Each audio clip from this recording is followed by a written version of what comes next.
hun khat lain pasal no khat le nu mei no khat hong ki mo lu hi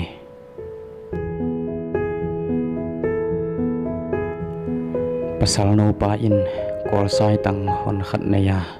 nu mei no nu in a hi le chocolate hon khat hong toi hi nu mei no in a chocolate te piak le pasal no pa in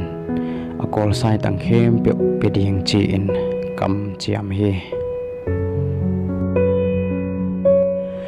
nu mei no nu zong ong thu kim hi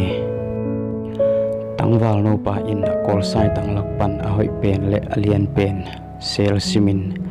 aip sunga guanga dang teng ong pia hi nu mei no nu in a hi le a chocolate khem pe ong pia in to zan chiang in nu mei no nu lungnom takin hong i mhi thia thi a hi hangin tangwal no pa hi le ngi mu thei loin a kol sai tang sel sim bangin nu mei no nu in a chocolate lakpan alien pen le alim pen a sel sim khatam mo chi in zan thapa in ong ngai sun sun mo khi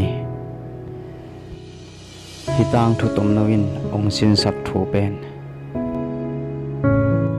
it na hiya mi to sip khom na a hi zong in